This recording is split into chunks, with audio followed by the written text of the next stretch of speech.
You're listening to your number one station, RX Radio, and this is the Fatboy Show, the show that starts your day. How you doing today? Hoping you are doing great and hoping that you had a lovely weekend. Well, I wonder how lovely your weekend might have been. Might it have included certain activities that might result in certain conditions 9 months later? Like, maybe you did something that could have gotten you pregnant. Well, if you are a student at KIU, you might have just cost yourself your graduation or at least your eligibility to sit for exams. I don't know if you saw this crazy story, Olive. At KIU, they were trying to propose female students that they take a pregnancy test or else be banned from taking exams. That's just the most bizarre thing I've ever heard. So it was in a widely shared notice which indicated that, although they withdrew the notice, interestingly, but the notice was saying that female students taking midwifery and nursing courses had to take pregnancy tests, and if they failed to do so, they would not sit their exams. That is bizarre. It's ludicrous.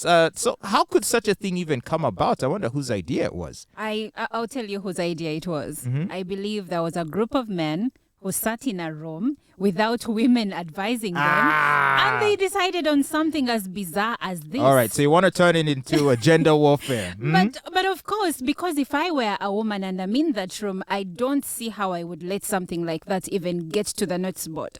Well, according to the executive director of the African Population and Health Research Center, who shared this notice on her Twitter page, and that's what stoked the outrage, she said that she had threatened to sue the university over this notice. She described this move as very colonial, with no justification in institutions of higher learning, and also it is an attempt to police women's morality. And meanwhile, other people were commenting on this across Twitter, saying that it was discriminatory and therefore unacceptable. The director of UNAIDS, Winnie Byanyima, also chimed in, saying that it was totally unacceptable and just ludicrous. And then shortly thereafter, the university came out with yet another notice asking students to ignore that initial notice, demanding that these pregnancy tests had to be carried out. So instead, the ladies have been asked to concentrate on their exams. Exact as it should be. Concentrate on your exams. But why is no accountability being taken for that initial notice? I feel like some heads should roll. Where is who is the person in charge who authorized that notice? Exactly. And if it is the top management of the university, we may never know because no one wants to be, their head to be put to the guillotine. But how do you do that? This is a tertiary institution whereby it's not necessary for people to not even have sex. These are grown people. It just makes no sense. It doesn't. And I would assume these people are adults, at least over 18. They're adults. Some of them could be married. Some of them could be going into marriage. So if they're pregnant, so what? Does that affect their examinations? And if you must impose pregnancy tests on people on account of the responsibilities they're undertaking, why do we just stop at students? I mean, what next? How about, people applying to be secretaries? Exactly. Or managers? Or the lecturers themselves. And they having sex. And they getting pregnant. Seriously. Well, maybe they're having too little of it. That's why they're taking it out on the poor students. This is so crazy. But anyway, we want to know what you think about this. You can go to our Twitter or Facebook and leave your comment there. We've posted the topic of discussion for you to engage with over there. Or else, in case you'd like to join us here in conversation, you can do that through the RX Radio app. Just reach out to us through the RX Radio app and let's have that conversation. What do you think about this scandal surrounding a notice requiring female students to take pregnancy tests or else be banned from taking exams? It's crazy, isn't it? I think we've got someone on the line. Hello, how you doing? You're on the Fatboy Show. Hi, I'm great. Great. Who's this? It's speaking to Agatha. Hello, Agatha. Agatha. We missed you. I know. And here she is, back again. Here I am, like I never left. Have you ever taken a pregnancy test, Agatha? Yes. You naughty girl, you? Not even noticed because shockingly, this is a practice that has been going on for long. A lot of schools actually do this. Mm-hmm. So I'm glad that someone came out to, challenge it this particular time. I don't know if it's only because the ladies are older. It's an institution for higher learning, but in a lot of high schools, it's a very common practice. All right, so you mentioned high school. Some people might say that in this case, since in a tertiary institution, typically the people that are enrolled there are adults, or at least they're over 18. Presumably, they've finished O levels or A levels.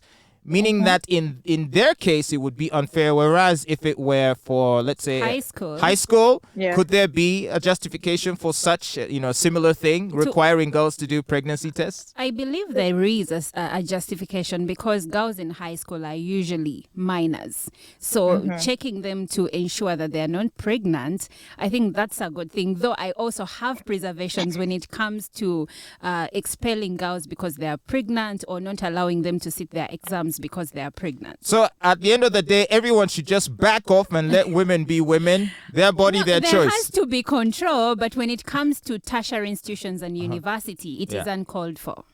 It would seem that way. This is just telling of how much we've made sex a taboo.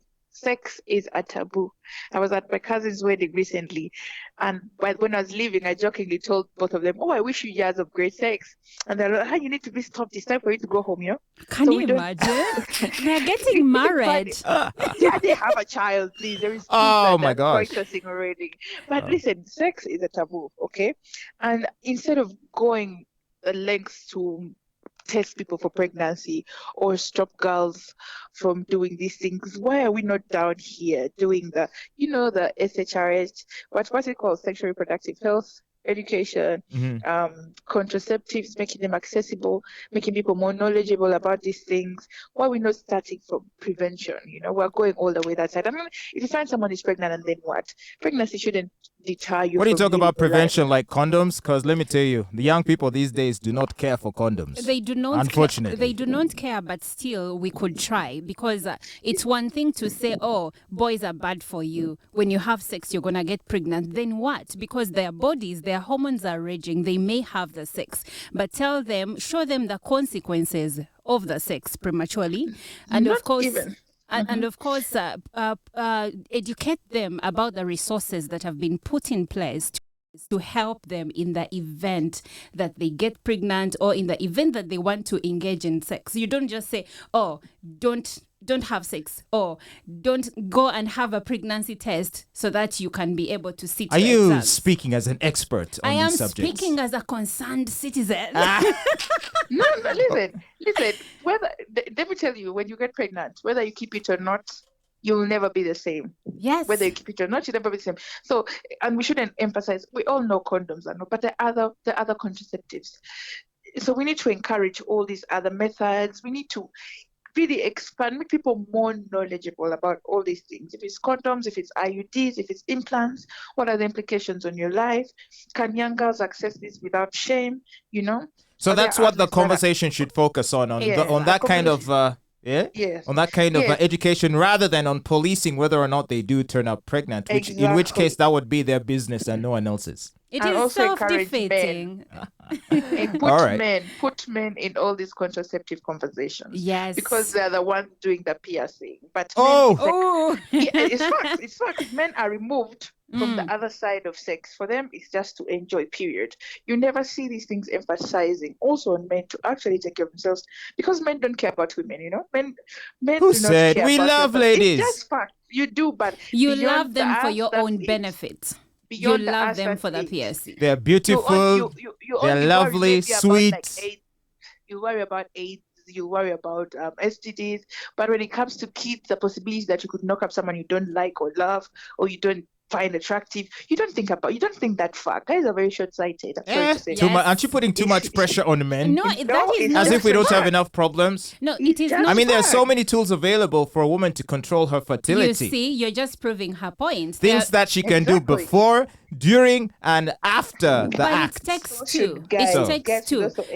If the conversation is about parents, sorry, Agatha, if the conversation is about children or minors or people in tertiary institutions, why aren't we involving the fathers, the brothers, the cousins, the male people in their lives to also emphasize this conversation? It goes beyond the people they're having the sex with. But what are other people saying, especially the men? But it's just sex. Why are you making it so serious? That is how we have single mothers, because it was just sex. Please note that vasectomies are reversible. Get into it. Okay. We have refused. Yeah. Yeah, You ain't touching me. You ain't snipping me. But why is that so hard a decision for men to make? Well, because we were created intact, we should be left intact. Oh, so we were created with IUDs and implants and whatever? Okay, maybe not. But it's different. Come on. You're not chopping anything. But okay, I get your point. Oma, Agatha, thank you so much for reaching out to us. Always a pleasure to talk to you. Let's talk again soon. All right. All right. Enjoy your day. You too. Bye-bye. All right. Bye. Bye. Nope, I will not. But keep listening to your number one station, RX Radio. This is the Fatboy Show. We got Sarah's coming in just a bit to tell us what's popping, so make sure to not go away. That plus so much great music. Stick around.